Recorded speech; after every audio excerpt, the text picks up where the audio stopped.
Shalom saudara-saudari semuanya.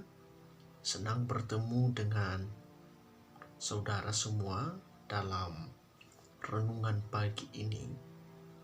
Renungan pagi ini kita akan belajar bersama-sama tentang satu ayat di dalam Alkitab yang terdapat di dalam Yohanes 14 ayatnya yang kedua.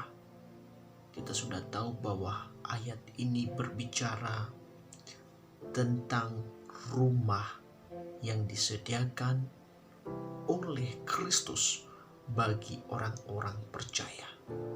Kita tahu bahwa rumah adalah tempat tinggal di mana manusia beristirahat dan melakukan relasi antara satu dengan yang lain.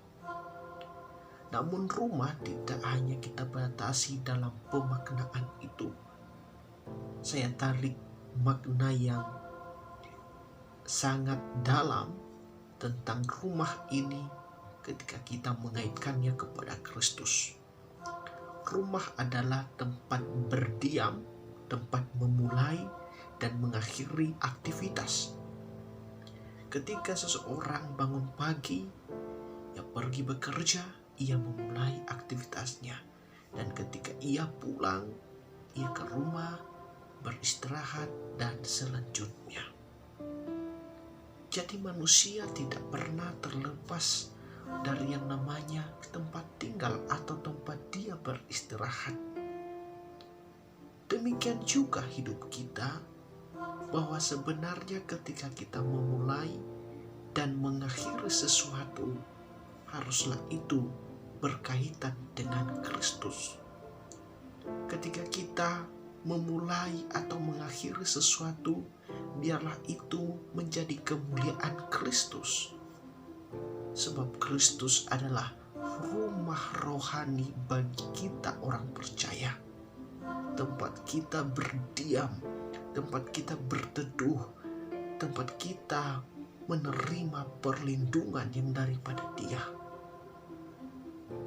Ketika kita berbicara tentang rumah Bapa yang di surga yang akan disediakan Kristus bagi orang-orang percaya, ini memberikan kepada kita pengharapan yang akan kita idam-idamkan, pengharapan yang membuat kita semakin yakin kemana kita harus menuju di saat kita sudah tidak ada di dunia ini. Saudara yang terkasih, saya yakin bahwa kita orang percaya memiliki pengharapan di dalam Kristus Yesus. Dia adalah juru selamat kita. Dia adalah Tuhan yang menunjukkan jalan kepada kita bagaimana kita bisa masuk ke dalam kerajaannya itu. Pada pagi hari ini, saya mau memesankan kepada kita semua bahwa ketika kita mengatakan bahwa Kristus adalah rumah rohani, maka berdiamlah di dalam Kristus. Mulai dan akhirilah aktivitasmu untuk kemuliaan Kristus. Sebab kepada Kristuslah kita menaruh seluruh pengharapan, dan apapun yang kita lakukan, biarlah itu menjadi kepujian, kemuliaan namanya di surga. Tuhan Yesus memberkati kita semuanya. Shalom.